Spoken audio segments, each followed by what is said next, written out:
各位网友，大家好，今天是2021年4月29号，星期四，欢迎大家参加王健每日观察直播2的节目。我们今天有2个主题，一个是腾讯罚100亿，人民银行再出手整治网络金融平台，另外一个就是美国会调整对台战略模糊的立场啊。后面呢，我们是一个讨论的题目啊，前面先讲新闻。路透社报道说，人民银行将会对腾讯开巨额罚单，作为对互联网巨头的反垄断制裁的一部分。报道说，腾讯面临的罚款将会达到至少100亿美元，但是会比阿里巴巴早前的182亿美元少。那么，消息人士说，国家市场监督总局已经通知腾讯，他们将面临罚款。然后就是，他们涉及的原因是2个。第一个，在反垄断审查中未适当的报告过去的收购和投资啊，这个之前已经谈过，已经说过的啊。第二个，特定业务的反垄断行为，尤其是在音乐串流业务上啊，每宗案件的罚款最高是人民币50万元。那么，当局已经通知这个腾讯音乐做好思想准备，放弃手中部分的独家使用权，并且解绑收购的酷我和酷狗音乐的应用程序。那么这里面因为他们有这种捆绑关系啊，那么这是一个。不过腾讯的核心业务这个游戏和微信不受影响。那么知情人士说，监管部门对阿里巴巴和腾讯的态度不一样，腾讯不是最大的目标，但也是反垄断行动的一部分。那么今年两会期间，腾讯的老板马化腾曾经利用他在北京开两会的机会，去国家市场监督总局他们的这个办公室。那么路透社当时的报道就是说这次会面表明，那么反垄断行动很快会盯上这个腾讯。结果什么呢？结果市场监督总局4月26号宣布对美团实施2选1的涉嫌垄断行为立案调查。那么中国当局一直用反垄断调查对互联网企业施加压力，目的是让这些企业服从政府的各项要求。当然其中核心的是什么？核心的就是所谓的资本扩张就是限制这些互联网的巨头利用他们资本和管理的优势那么向传统产业渗透。那么4月13号，市场监督总局会同网信办、税务总局召开互联网平台行政指导会。这个会议要求34家互联网平台企业充分发挥阿里案警示作用，要求各个平台限期1个月整改自检自查，逐项整改那么显然马化腾和马云不一样这腾讯的马化腾二马是中国互联网的2个大佬。那么腾讯的马化腾和这个阿里的马云不同，马云的这个派系色彩还是比较明显的，他是跟这个海派走得比较近。那么腾讯马化腾这方面的色彩并不强，因为他总部在深圳那么他在北京当然也有，但是不像这个马云那么明显当然虽然基本上对政府来说，马化腾是模范生很早就跟政府合作帮政府做好多的事情。因为 QQ 当年这个平台，政府利用 QQ 这平台做好多的事情但是就算是模范生，政府也不会放过他，中共也不会放过他所以在这个问题上不能有幻想另外4月29号，人民银行、银保监会、中国证监会、外汇管理局4大金融机构约谈从事金融业务的网络平台不停，没有停腾讯小度度小满金融、京东金融、字节跳动、美团金融、滴滴金融、陆金所、天星科技、360科技、新浪金融、苏宁金融、国美金融、携程金融13家网络平台，企业实际控制人就老板或者是代表参加了约谈。人民银行副行长潘功胜主持约谈。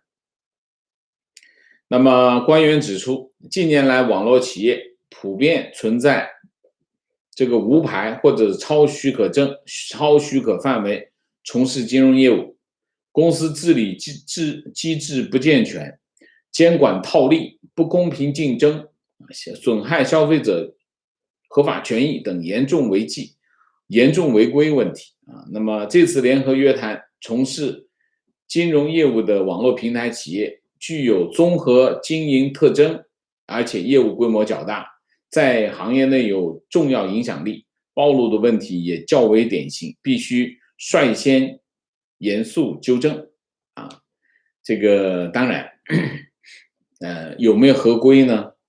政府说了算，因为它定义那你想一下，其他的行业就不说，金融这个行业，这个违规经营的这种可能性几乎是零。为什么？看得那么紧，你还能违规经营？开国际玩笑当然，中共的特点是什么？中共的特点就是我想怎么定义就怎么定义就像你比如说像这个支付宝跟蚂蚁集团跟银行的合作，他说蚂蚁集团炒这个经营，蚂蚁集团怎么会经营？他根本1分钱贷款都没有，他跟他没有关系。他贷款是谁？贷款是银行跟这个叫什么用户之间的贷款，他有没有资本金？他只是中间介绍而已，这怎么叫金融业务呢？所以这个政府的特征是什么？中国政府的特征就是我说这件事情是金融业务，就是金融业务你比如说像这个之前讲这个金融平台帮这个地方银行把他们的广告放到上面去，做一个链接做到那里，那算金融业务，那就是广告都算金融业务，那你什么不是金融业务？所以这基本上是不讲理中国政府不讲理，基本乱来一气然后他就开始讲政治讲政治，施加政治压力，上来就讲金融管理部门强调，党中央、国务院高度重视，你把党中央、国务院拿出来，那么就这些企业就没有抵抗力的了，我就不念了。然后提出7点整改要求：一、金融活动全部纳入监管，金融业务持牌经营；2、支付回归本源，且断开支付工具和其他金融产品的链接，这是他最害怕的。他其实害怕的是什么呢？他其实害怕的就是现在大银行所不想做的事情。大银行不想做的事情怎么办？大银行不想做的事情，小银行也不让做，就是这一点。所以他要求断开他的支付工具和其他金融产品的链接因为这个链接太方便了，直接就一点进去，直接就支付，直接就买完了。那些大银行不愿意干这个，为什么？他不愿意做这广告他不愿意做这广告的后果是什么？小银行就做到了严控非银行支付账户向对公领域扩张。还有一个就是对公业务，对公业务又是什么？又是那些大银行的禁区。如果大银行把对公业务侵犯到它的对公业务领域的话，这些大银行就完蛋了所以大银行是他们不能碰的领域3、打破信息垄断，通过持牌征信机构开展个人征信业务。支付宝和叫什么？和这个研究所，数字货币研究所成立一个合资公司，就是开始做这些事情。四，对股东资质、股权结构、资本、风险隔离、关联交易等关键环节的管理，符合条件的企业要申请设立金融控股公司这就是比照蚂蚁集团的方法来做那么对股东资质这个问题呢，股东资质的问题就是把这些人赶走五，严格落实审慎监管要求。六，规范企业发行交易资产证券化产品以及赴境外上市的行为。七，强化金融消费者保护机制。然后就是这样那我们评价一下，为什么要做这些动作？这些动作，你可以看一下，人民银行、银保监会、中国证监会跟外管局这4个部门基本上是在整个金融领域最重要的4个监管部门。每次都这四大金刚出来。那这次其实在蚂蚁集团之后，其实陆陆续续都讲过若干次。那么这次把这整个的跟金融有关的互联网平台又抓过来，又搞一次，为什么？我们讲讲几点。第一，你可以看到通过这个会议可以看到什么？看到中国现在开始对这个金融风险已经上升到一个最大的政治金融风险上升到这个最大的政治，也就是说，现在的金融机构面临的金融风险、面临的金融压力越来越大，金融风险的压力越来越大。所以呢，为什么要把这些互联网的这些涉及金融的这些机构呢进行捆住？其实你看，这提出的要求是什么？就是他其实提出的7项要求，归根结底就是一条，就把这些互联网的这个金融业务呢，把它绑住，不能发挥这种互联网的这种特征。也就是说，不让你有互联网的特征，没有互联网的特征，你就没有很高的竞争力这是一个就是为什么？因为对于现在的金融机构，特别是大银行来说，他们面对的金融风险越大，那怎么办？想办法把他的竞争者赶走，减少他的压力，目的就是这个。就是说，目前这些互联网的这些金融业务，它通常是什么？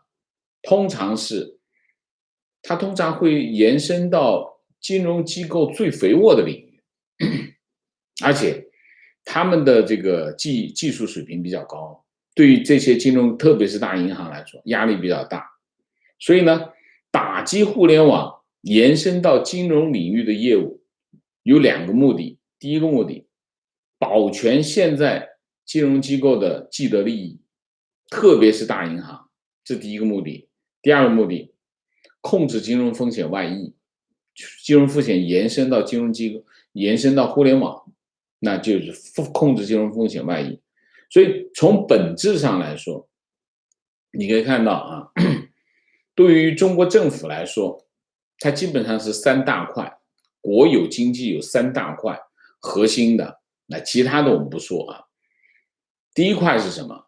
第一块是第一产业，钢铁、化工这些跟原材料有关系，就是中国通过什么？通过国有企业去控制上游，就是原材料这里。所以你可以看这个国进民退先打的是什么？先打的从钢铁开始打，钢铁有色金属开始往外打到现在，你看在有色金属领域还有一些私企，钢铁领域基本上没有私企了很少就可能有也是个把，不明显基本上这第一产业原材料这个领域已经基本上国企全部控制了这是一头。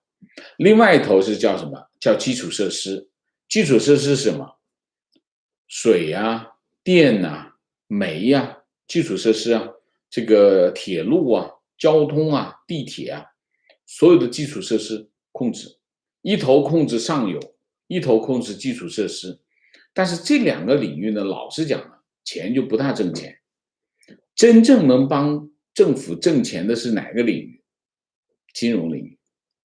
金融领域就是钱袋子，所以金融这个领域是不开放，谁都不开放，那都不碰。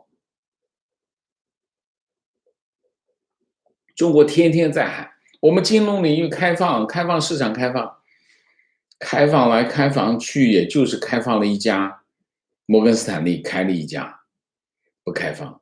开什么呢？你来投资可以，买我的金融产品可以，但是你跑到我市场上来做生意不行，那是做不过去。所以虽然开放说这个银行开放，这个那个开放，其实都是门槛非常的高，不让进来。所以本质上来说，金融企业、金融行业才是国企的钱袋子，是不能碰的。所以你可以看，所谓的讲政治讲的是什么？其实背后都是讲钱。中国政府的讲政治，其实最后背后都是利益，讲的好听，但是里面就是钱。好吧，那我们这是第一个主题。第二个主题是美国会调整对台战略模糊的立场吗？这个问题是怎么提出来的呢？这个问题先是前一阵子最近关于美国对台的这种政策的讨论比较多，特别是在哪儿呢？特别是在美国的几个智库在讨论这个问题，就是说美国到底是不是应该继续保持这个战略模糊的这种政策啊？那么今天呢，就是美国国家情报总监叫海恩斯海恩斯上任没多久，在参议院军事委员会上作证他说了一段话，我就直接把这段话念给大家听他说，从我们的角度看来，如果我们看到美国已经从战略模糊转为对台突发事件进行干预的意愿明确化，这话说的有点绕口，就是由战略模糊转变为战略清晰正如你已经确定的那样，中国会发现这会造成严重的破坏稳定。我认为这将巩固中国人的观念，即美国一心一意限制中国的崛起，包括通过军事力量来遏制中国的崛起。这可能会导致中国积极破坏美国在事件范围之内的利益。从台北的角度来看，美国从战略模糊转变可能性有可能导致台湾更多的走向独立。我要说的是，台湾基本上已经注视着香港已经发生的事情，现在已经在一定程度上加强了独立性。我认为这是一个日益严峻的挑战这是战略模糊，美国已经实行了几十年。那么所谓的战略模糊，就是他既不说他说我们会协防台湾，但是在具体的发生，你问他，如果中国大陆武统台湾，美军会不会出动？他又不答，就是这就叫不明确的表态。美军到底会不会在两岸发生冲突的时候支援台湾？他不明确的说，他只是说美国从支持台湾的支持两岸人民和平解决分歧等等。所以呢，号称呢这个战略模糊呢，号称呢避免挑衅中国大陆，又不鼓励台湾独立这个说法。然后上个月当时还没有离任的这个印太司令部司令叫戴文森戴文森说，这个现行的政策有助于保持台湾的现状，他相信这些事情可以定期进行考虑。戴文森说过一句很有名的话，他说中国可能在6年之内入侵台湾。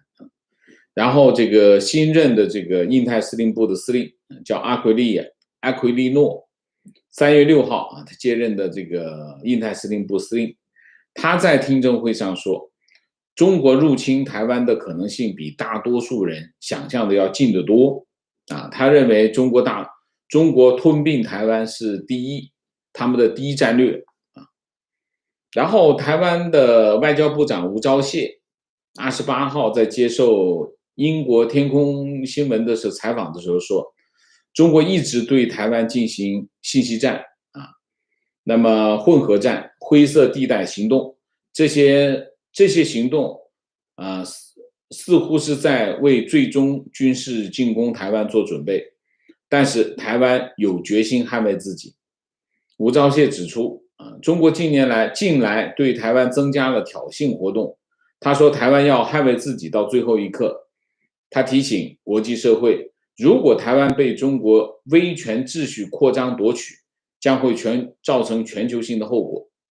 这是一个。另外一个，台湾100多个团体组成的台湾新宪联合阵线4月29号回应美国众议院跨党派议员提出的台湾国际团结法案，敦促蔡英文政府将台湾加入联合国列为施政目标。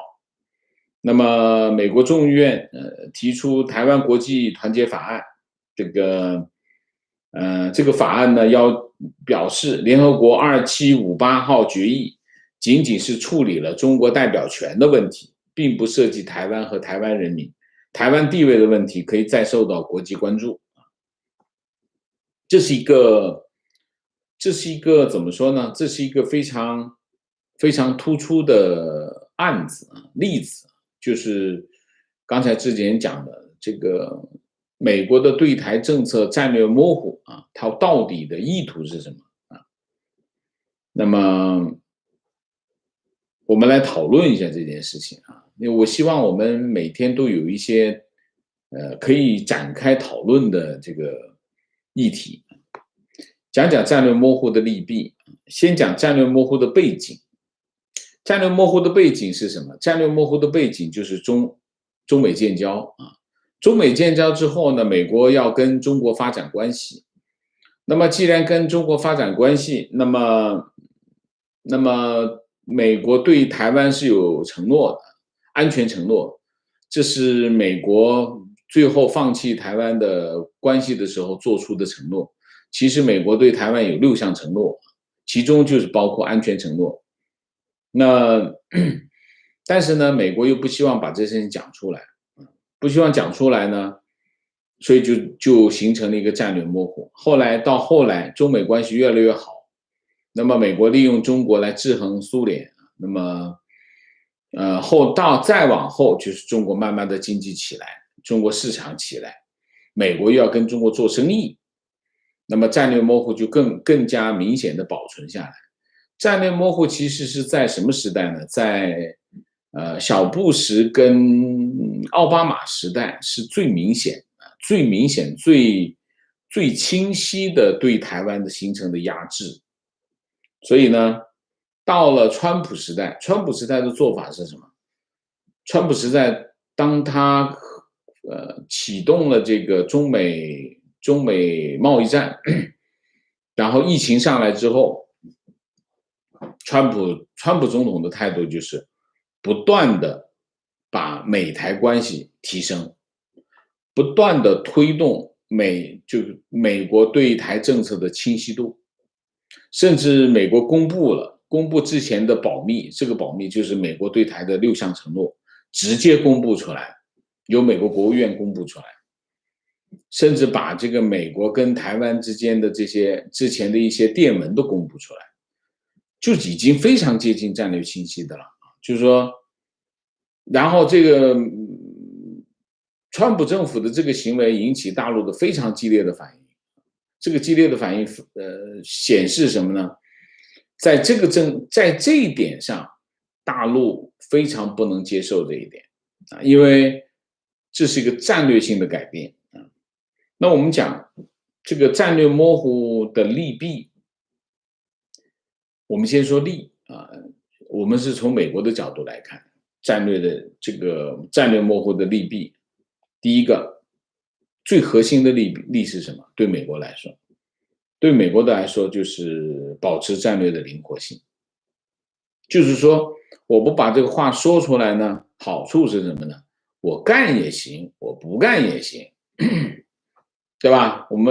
美国只是在政治上表明他支持台湾的政治立场，但是他并不表明他在军事上会采取具体行动，他就非常的主动，他把我有战略灵活性，我打也行，我不打也行。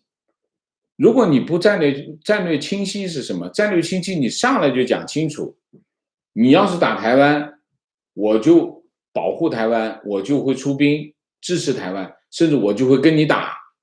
如果他是一个这样的承诺的话，意味着什么？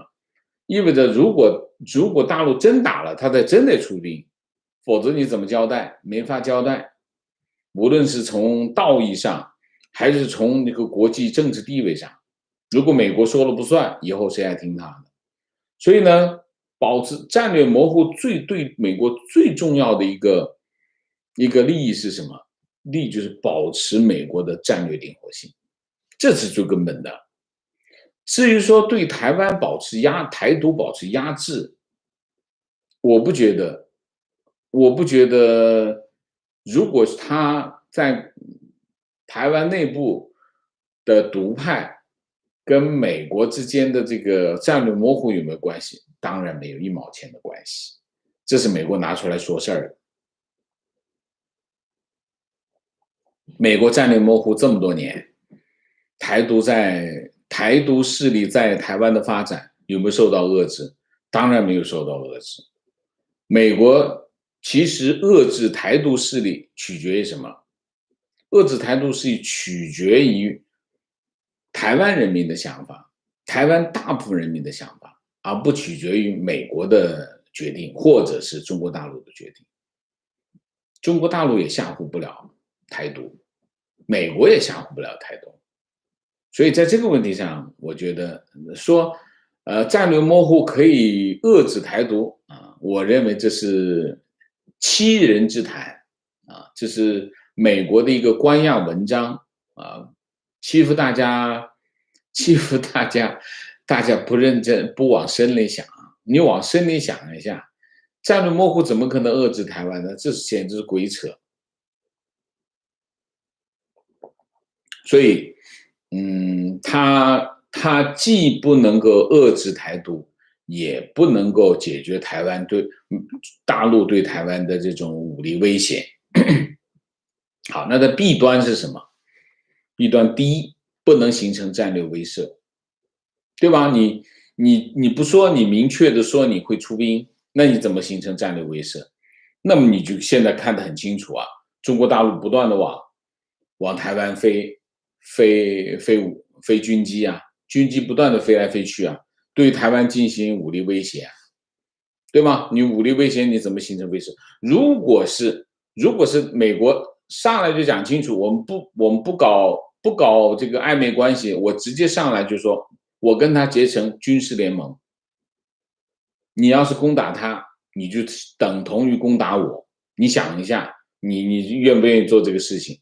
你愿意做这个事情，我们就谈谈看，我们就来试试看，这不就形成战略威慑吗？这个战略威慑很清晰啊，非常的清楚啊。那你就飞呗，台军都不用不用进行这个驱离，你飞到某个程度，你只要到了我领空，我就给你打下来。你侵略我就打下来，打下来，然后你要是敢打我，美军就上，就是一件这样的事情啊，没有别的。其实本质上本来就是一件这件事情。美国搞的战略模糊是什么？就是为了让他自己更灵活嘛，没有别的理由，还有什么别的理由？所以呢，弊端第一个，不能形成有效的战略威慑。所以美军没事走个台湾海峡，其实都叫什么？那叫隔靴搔痒，解决不了根本的问题。这是第一个。第二个，在这个问题上，美国既然要保持战略灵活性，你当然没办法发挥你的优势啊。什么优势？你的军事优势发挥不出来啊，你也发挥不了你的地缘政治的优势啊。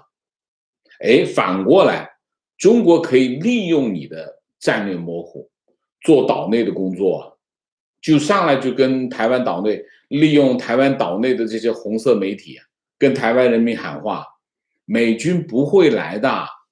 大陆要是打过来以后，美军是不会来的，你不把台湾人吓得够呛，那你还跟大陆搞什么对抗什么的，没得对抗啊。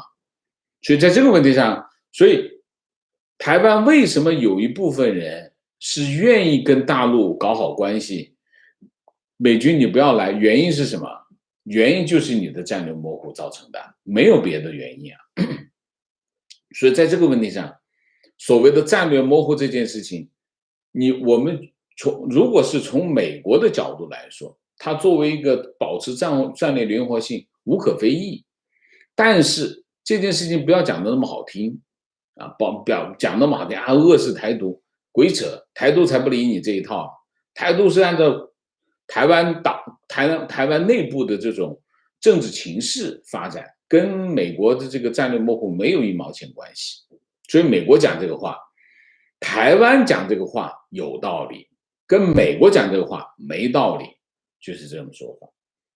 那好，那既然是这样，美国会放弃吗？美国现在是不是到了要放弃战略模糊的时候呢？未必啊。第一个，什么原因？就如果是从对抗的角度来说啊，就是说我们从中美关系的角度来看，就是说战略模糊不能以台湾的角度来看，战略模糊要从中美关系的角度来看，你才能看得清楚这件事情会不会改变。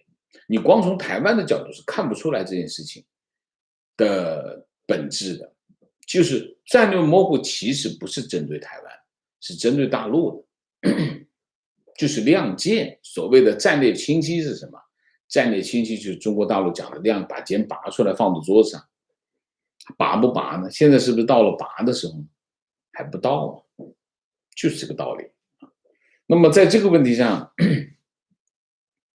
美国还在等待时机，就是把剑拔出来，亮剑放到桌上或者拿在手上，这是一个什么？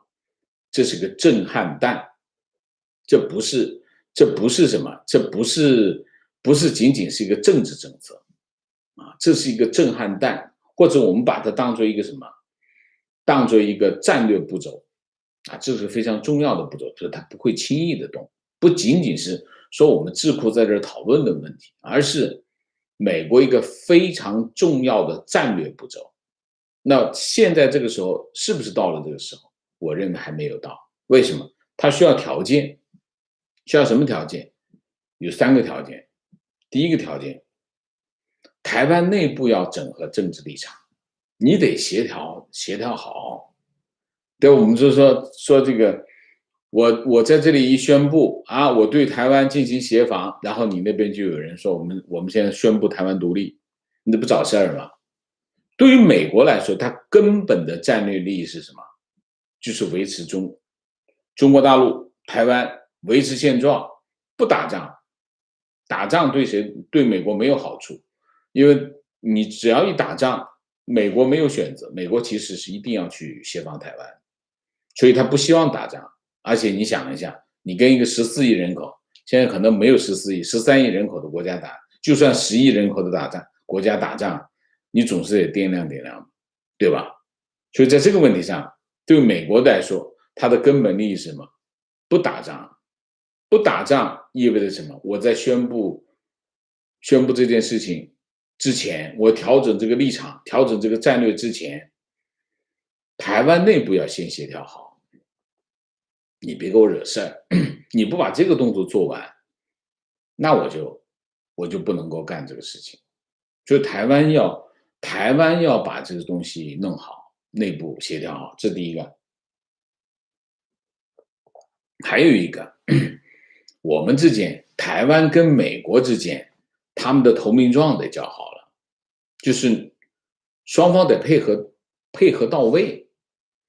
你不能我辛辛苦苦搞了半天，结果你临了你给我翻脸，那我不是白干。所以这个事情，美台之间、台湾内部之间，都要把这条件弄成熟、弄好，最后到某一个临界点。什么临界点？中美关系要到一个临界点。那你现在拜登政府上来讲，中美关系不是对抗的关系，中美的关系没有到冷战。为什么？拜登政府很显然觉得现在跟中国翻脸时机不成熟。时机不成熟意味着两点：第一个，美国自己内部没整好；第二点，美国跟盟友的关系也没整好。内部自己没整好，跟盟友关系没整好，我跟中国翻脸干什么？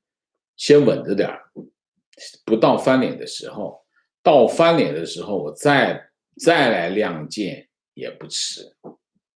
所以从这3个角度来说，美国是需要把这所有的东西全部条件具备了，好，再选择一个适当的时机，把战略模糊变成战略清晰，然后给对方一个震撼，然后得到一个想要的结果。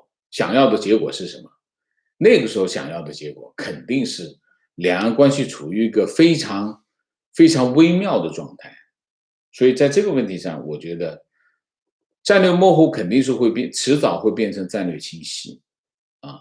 现在美国还不觉得需要把这个政策改变，但是当我刚才讲的台湾内部、美台关系、中美关系这3件事情完成之后，达到一个状态的时候，美国就会改变这个政策，因为战略模糊这个政策只对大陆有利，只对这个美国有利，对台湾不利啊。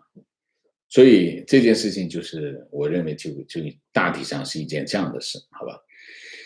好，那我们今天的主题就讲到这里，我们下面进入互动。进入互动之前，温馨提示，请大家点赞，请新来的网友订阅，请大家加入我们的会员，支持我们做更好的节目。那么进入互动之后，请大家不要聊天，4个情况、问题、观点、情绪。另外一点，我在这里先跟大家打个招呼，我就想从明天开始，我们直播1、直播2推迟半个小时，因为我老迟到啊。因为最近我发现的问题是什么？我发现的问题是，我们现在 cover 的领域多了，比以前多很多，所以变成我每天要看的资料比以前多很多。所以为什么会时间紧张来不及的原因，就是一抬头一看，哟，剩下时间不够了，所以会迟到的原因是这个原因。所以我想我们往后推半个小时，我就不想再迟到。迟到不是一个媒体合格的表现，所以我明天开始吧，我们就推迟直播1跟直播2，我们都推迟半个小时，好吗？好，那么我们就明线闪电233，谢谢王老师直播辛苦了，请王老师喝一杯小咖啡啊。好，谢谢玉兴，谢谢 Mike 猪，谢谢 Bruce Lee， 谢谢 Vivian， 谢谢。另外我也一并谢过在 PayPal 上面给我打赏的网友啊，谢谢大家，谢谢啊。好，观点。在中美冷战的过程中，台湾的政治地位举足轻重，但是国内的洗脑工程非常发达，加上言论管控如此严格之下，许多年纪大点的人都知道政治高压的气氛严峻。如果说中共会在习的任期内武力攻台，说实在话，我始终都不大相信。每天几架飞机秀存在而已，用于国内洗脑用的套路。你看我们战机在宣示主权，其实国内的军头们都知道我们真正的军队实力。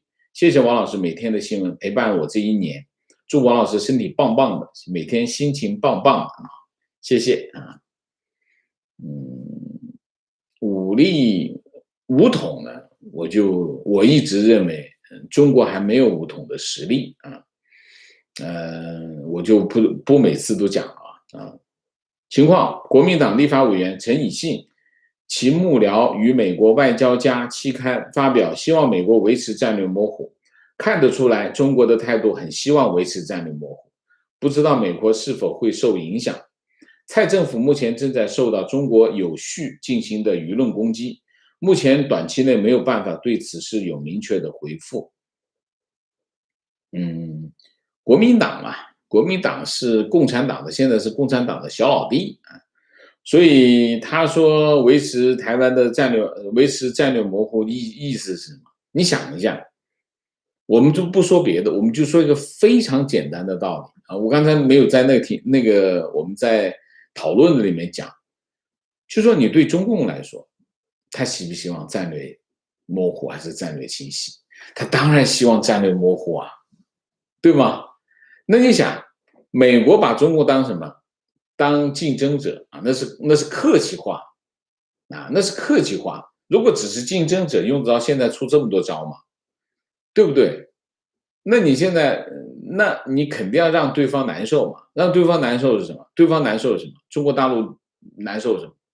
战略清晰难受，战略模糊他很舒服啊，他天天对台湾人民喊美军不会来，把大家吓得够呛，对不对？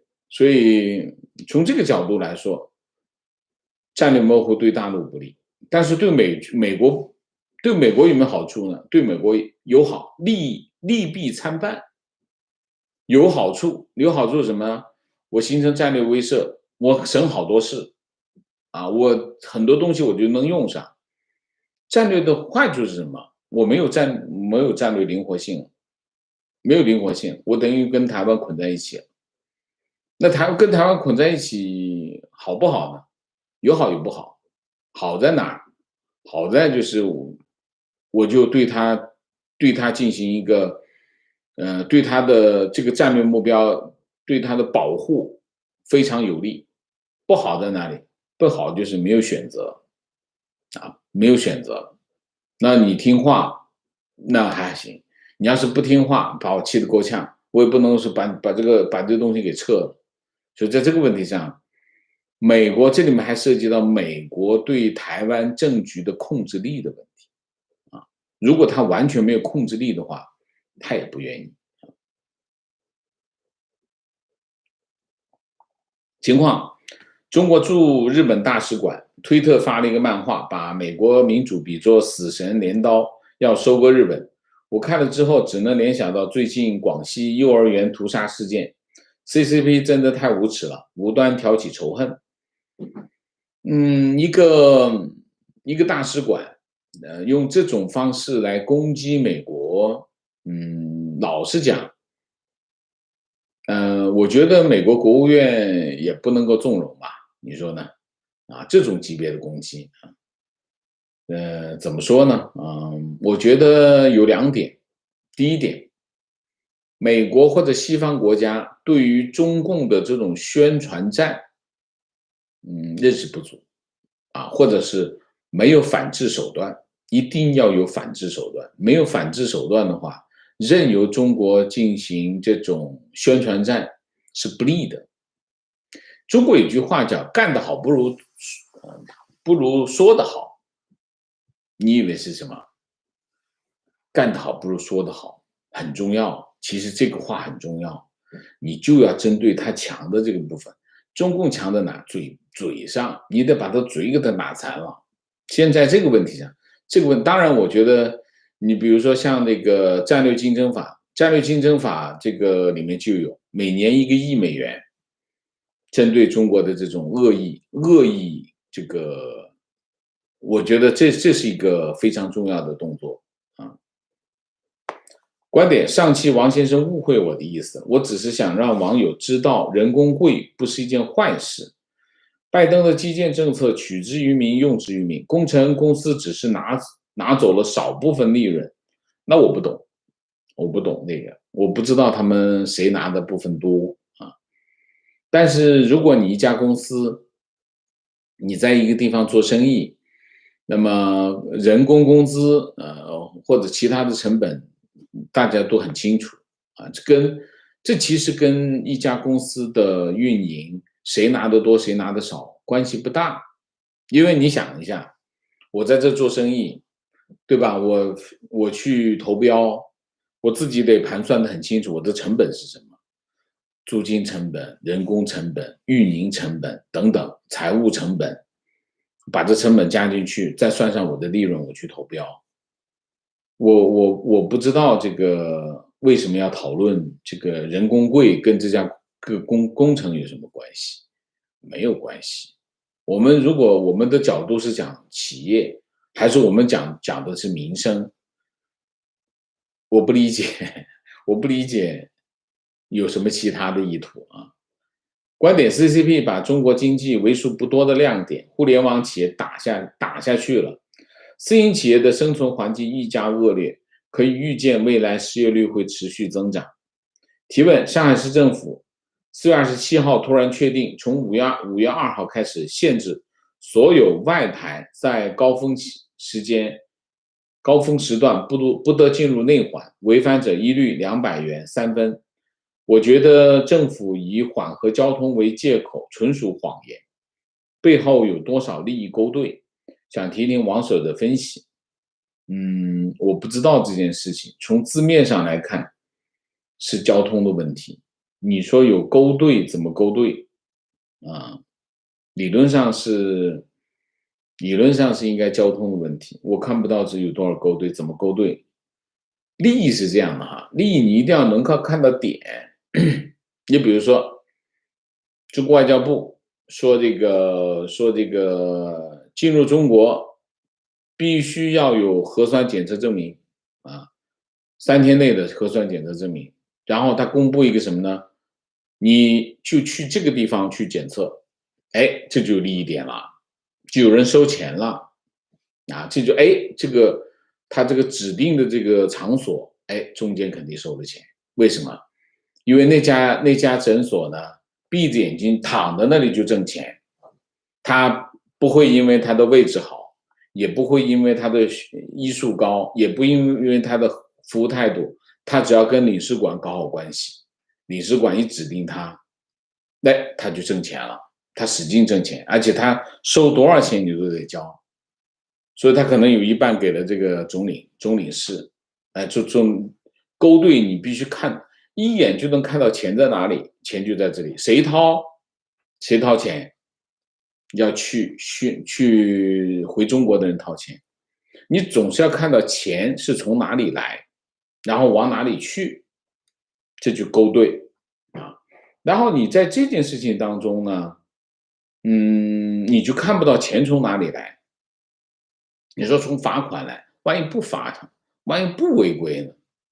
所以这个问题就看不到钱，就是所有的勾兑你要看得到钱，这件事情看不到钱，看不到钱就没有勾兑，没法勾兑。提问：中国境内武汉肺炎是否有灾情？为何全世界一波未平一波又起？中国何其幸免？是否有什么谎言？我不知道。没有实现群体免疫之前，疫情不断的发生是常态，是常态。那么，然后进行这个保持社交距离、戴口罩，都是控制疫情的手段，但是不是根本手段，根本手段还是疫苗。至于说中国到底有没有疫情，我不知道，但是陆陆续续都报过。全世界你没有实现这个群体免疫，那是一波就一波，本来就是这样，疫情就是这样。提问：上海本周突然大张旗鼓宣传推广医疗保险产品互税保，疫情之后疫苗全面开打之后，突然又来这么一个医疗保险，而且全市总动员，居委会见缝插针推广，电视台花大篇幅介绍，新闻可以做广告了，居然还有一个镜头刻意定格在一个病人手里的经典奶，这也太赤裸了。我不知道这个里面后面有什么不清楚，但是有一点，现在的这个医疗保险和现在的社保有什么关系？一定要搞清楚这个关系，否则的话，你说上海突然在大力推广，还是广告公司在大力推广？你要搞清楚到底这个背后的利益方是什么，理解吗？如果你没有讲清楚这个利益方，你就不知道这背后的这种关联是什么啊？你说医疗保险互税保是一家什么公司？它背后的背景是什么？上海市政府跟它有什么关系？我不知道啊。提问：王先生先前表达不希望冰山撞冰山而导致全船沉没的观点，而人大的周教授认为，中国社会通过改良而实现社会进步是最好的选择。二位观点是否相同？当然不相同，怎么会相同？我只是说不要撞上冰山而已。社会改良实现进步，我从来没有讲过我们可以通过中共可以通过改良实现社会进步。中共建政到现在几十年过去了，70多年过去了，你想想他有没有实现？他有没有进行社会改良？没有啊。那你觉得这有可能吗？所以我跟他不一样，完全不同。我只是说避免撞上冰山，为什么？那这个语境是什么？这个语境就是之前有人讲加速啊，加速啊，意思就是这个为了推翻中共的政权，所以要让中国烂得更打得稀烂，把中国打得稀烂，希望让中共政权尽快的这个倒台，是一个这样的事儿啊。我的观点是什么？我的观点是你把中国打得稀烂，中共未必倒台。为什么？你看文革就知道，文革中国不够稀烂吗？完全稀烂，好不好？中共有没有倒台？没倒台。所以我就说，我不希望中国这艘船撞上冰山，意思就是稀烂的意思啊。所以跟你说这个周教授说社会通过改良实现社会进步，当然社会进步是在发生吗？是在发生。手机原来连电话都没有，现在每个人都有个手机，这算进步？当然算进步，对吗？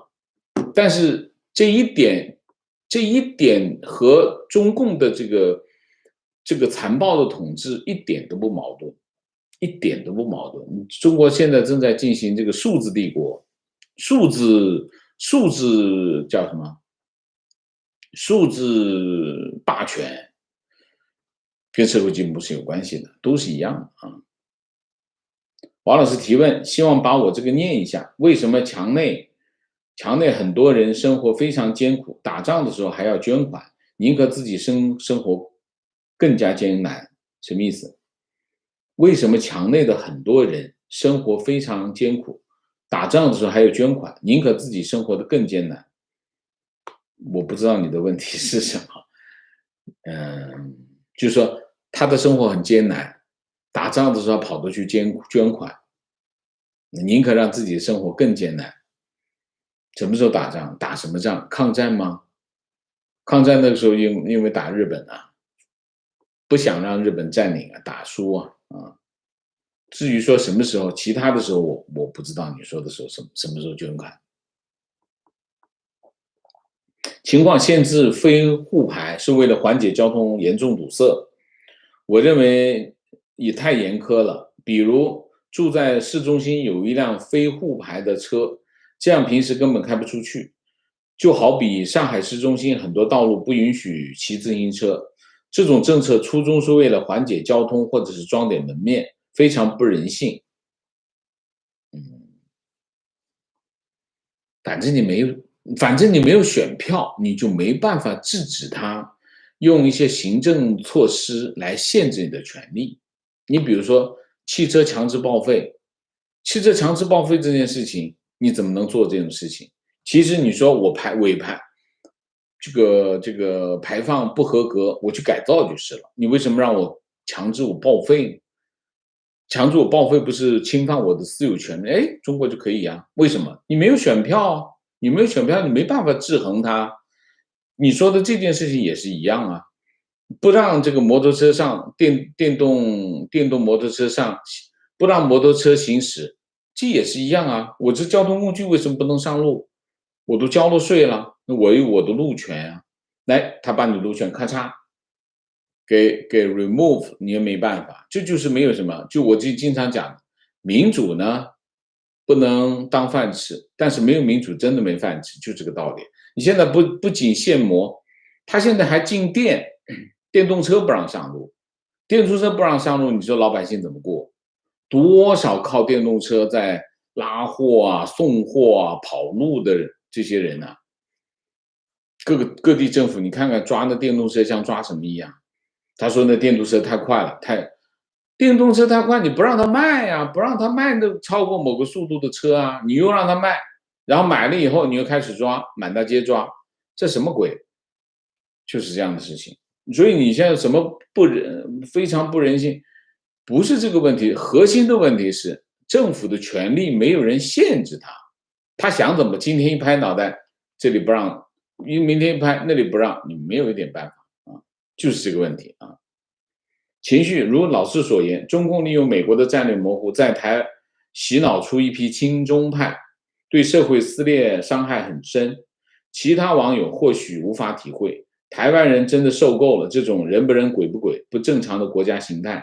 国际上受尽屈辱，却还勤奋努力的民族乖宝宝，不在联合国却自发遵守各种永续发展的国际规范。我们愤怒很苍白，很无奈。我就是说，战略模糊只有一个受害者，是谁？就台湾。战略模糊对中国很有利啊，对美国也很有利，但是对台湾不利。这件事情的本质就是这个。所以在讨论这个问题的时候，就是就是美国说很多漂亮话啊，美国说这些漂亮话，我觉得时不常拿来说一下也没事，但是别真信，大家别真信就对了啊。情绪号称最安全的中国，29日，北京丰台却发生了幼儿园屠杀9个3到5岁孩子，啊，太恐怖了！哎，刚刚广西发生一个，这北京又发生一个。观点：中共洗脑有2个特点，一是哪里有灾害，哪里就有歌舞升平。武汉病毒爆发时，叫几个医务人员跳个舞就能把纠察忽悠过去。新疆事件这些年也是迪丽热巴最火的几年。二是心理平衡法，你看我们穷吧，印度还有贫民窟呢。你看我们累吧，大家都一样，都努力的活着。你看肉贵吧，高丽棒子天天吃泡菜。我们虽然穷，但是我们安全。美国天天发生枪击案，这些都是典型的心理平衡法。看到 A 就想到 B， 看到从 A 到 B 的过程就是思维路径依赖。是这样，精神胜利法啊。情况10架美国海军陆战队 F-35B 刚刚完成从美国本土亚利桑那直接飞到印太地区的美国航母上，全程5000英里。F-35B 是第5代可垂直起降的隐形战斗机，本来航程只有几百英里，什么情况？这表现出美国有能力从远距离来支援台湾，几百英里怎么可能？你说错了吧？从亚利桑那直接飞到英国航母啊 ？OK。提问：美国对朝鲜和俄罗斯也战略模糊吗？还是战略清晰？美国对韩国没有战略模糊啊，很清晰啊，我们是盟友啊，你不能打他，你打他就是等于打我，他在那驻军呢，你想想怎么战略模糊啊？对俄罗斯没有，对俄罗斯什么情况？俄罗斯是谁？俄罗斯跟他没有关系啊！啊，王健老师好，我想请教个问题，我的孩子在大陆上高中，将来高考想报相关大学新闻传播，但是他现在学习非常忙碌，对新闻一无所知。如果从事这个行业，需要什么特质？如果需要这种特质，我如何发现他没有这方面的特质？另外，国内新闻管控非常严格，周侃侃回国就失踪了。如果从事新闻工作，是否有发展前景？希望能得到解答。那是这样，如果是你在国内就业，我就建议你不要去选择新闻专业。为什么？我有一个资料给你看一下啊。我这个资料之前我就找不着机会来讲啊，我每天都有很多很多的资料。哪里去了？给我一点时间。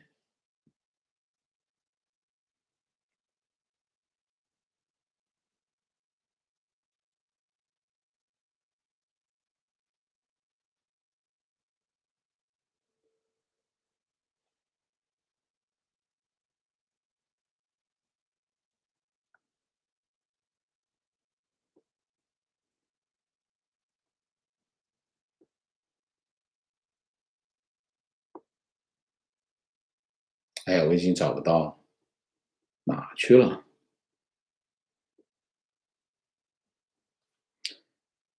我就简单的说吧，就是新闻系正在示威啊。示威是什么意思？就是我印象中是有几个大学，清华的新闻系已经停了啊。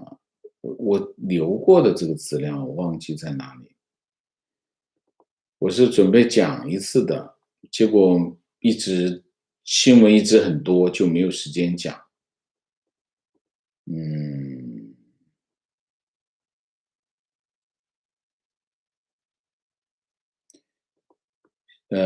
清华的新闻系已经停了，然后有几个，这个我看到的这个资料里面应该有若干个新闻系都停了，至少有5个学院。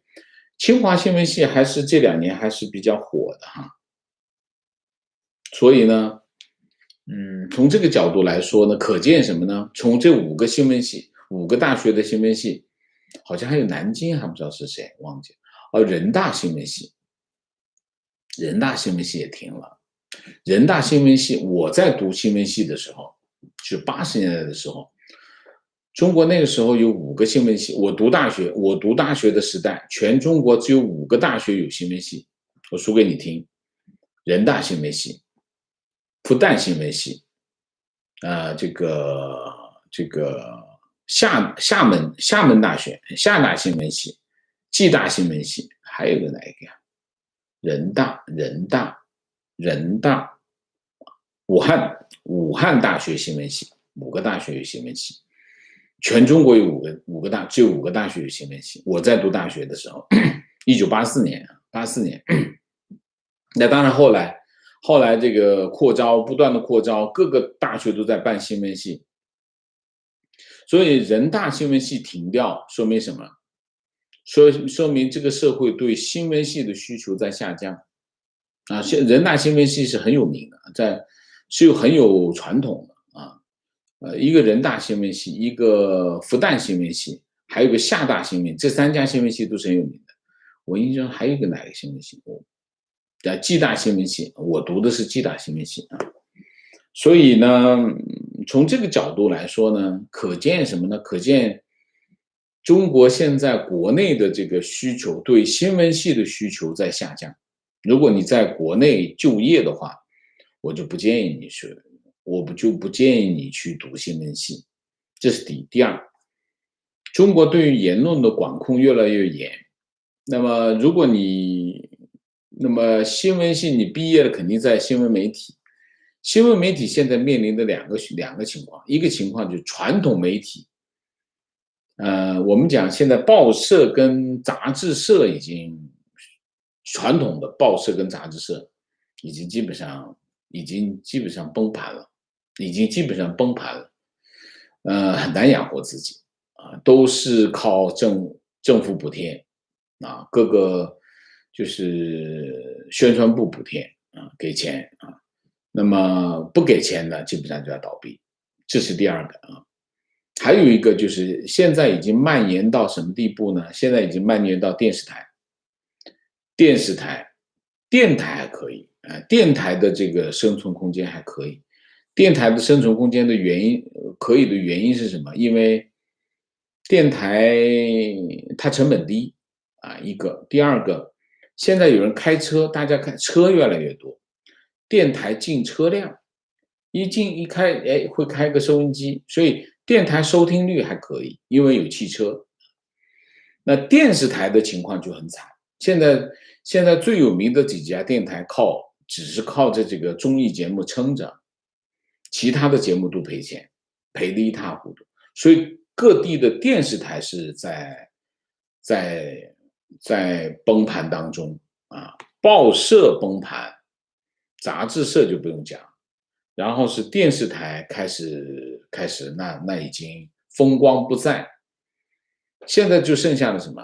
剩下网络媒体然后就是新媒体新媒体我们通常讲类似什么抖音这个头条这些新媒体，这些还可以这些可以但是需求没有那么大这跟当年的这个媒体的规模那一下小了非常的多，需求少很多。所以从国内的角度来说，我就不支持读这个专业。还有一个是什么呢？还有一个就是海外，如果他在海外就业，我不确定他的英文怎么样，或者是他有没有语言上的问题，所以这个问题啊，如果没有解决，我也不支持。还有一个，如果是要从事新闻这个行业，你要问他，他热爱吗？新闻这个行业呢，有两个特点，第一个特点特别辛苦啊，非常辛苦，但是很刺激，回报就是刺激很高，刺激度很强，就是那种对事情有很高的热情，很强的这种投入感，但是呢，这是就能够，就是说这种回报就是你的满足感，很刺激，很满足感，这是第一个特点，就是非常辛苦，然后呢满足感很强，然后就是很刺激。另外一个呢，就是收入很低啊，做媒体，媒体从业人员的收入是很低的啊，就跟什么华尔街的没得比啊，所以他要忍耐两样，第一个忍耐清贫的生活，第二个忍耐高强度的工作，你舍得吗？啊，你舍得吗？就这两点。国内为什么它待遇相对比较高？因为它被政府豢养啊，所以它待遇比较高啊，就这豢养嘛。你说唱支山歌给党听嘛，那党就扔块骨头给你嘛，所以基本上是这样。但是现在这个已经不存在了，所以你考虑一下，这就是我们的这个行业的特点啊。提问王老师，之前说的上海限行，个人认为背后的利益并不是罚款，而是促进老百姓消费。外牌不能进，再买新车拍沪牌9万多，新能源车辆的销量也一样快速增长。上海有180万常住外牌，这其中利益可想而知。我不知道这中间的利益的关系是怎么样。我不知道他这个动作能够吸引，那你想一下，他既然用外牌，他肯定是不想花9万多买沪牌嘛，对吗？那如果是他能够买沪牌的话，他就不挂那外牌了，你说呢？所以如果是新能源车，我不会因为这9万多我去买新能源车吧？你说呢？要么就是鼓励他们去买沪牌，我还是没想明白，好吗？那我们提问，王老师你好，请教一个问题：如果台湾受到入侵，而入侵不来自中国大陆，按照现在的战略模糊，谁会保护台湾呢？美国还是大陆？你觉得我们有必要讨论这样的问题吗？你觉得台湾是纸糊的吗？所以这个我不知道为什么你要提这样的问题。你以为台湾没有军队吗？台湾是个不设防的城市，这个城市嘛，台北是个不设防的城市嘛。我们不讨论这种问题行不行？我们有时间考虑一些有价值的问题，行吗？情况我听王先生分析时政一段时间了。我爸爸虽然不是特别拥护共产党，但也的确爱国。以前我很难说服我爸把国家和执政党分开，现在我可以了，但也同时叫我在国内的家人保护好自己。感谢王老师，谢谢。好，明谢James 叶，谢谢 TT， 谢谢 Really Mac， 谢谢啊。我的父亲曾经是当地一家报纸的记者，从小我听到他痛苦的炮制谎言，他痛恨自己的工作，导致从小喜欢新闻和写作的我，从未考虑这个职业。这是生活在一个集权国家要承受的原罪，连自己的热爱都不能自由追求，因为我不想戴着镣铐跳舞。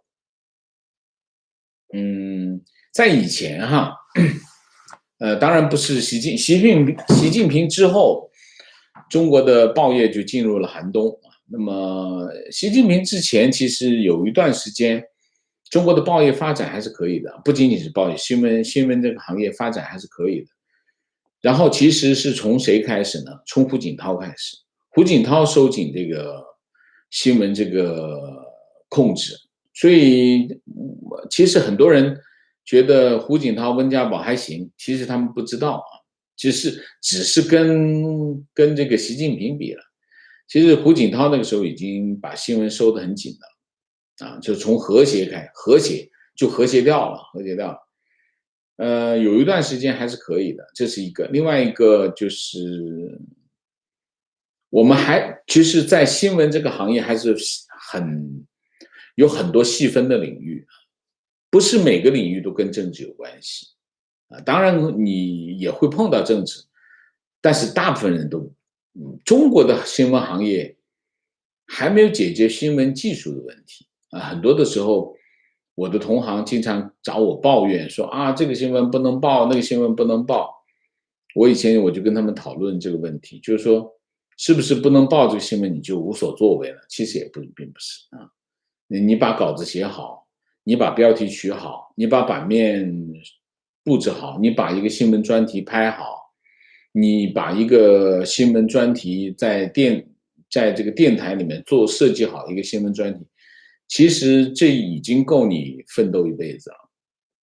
所以在某些领域，我经常讲的就是先解决技术问题，我们再讨论政治问题，再讨论理念问题。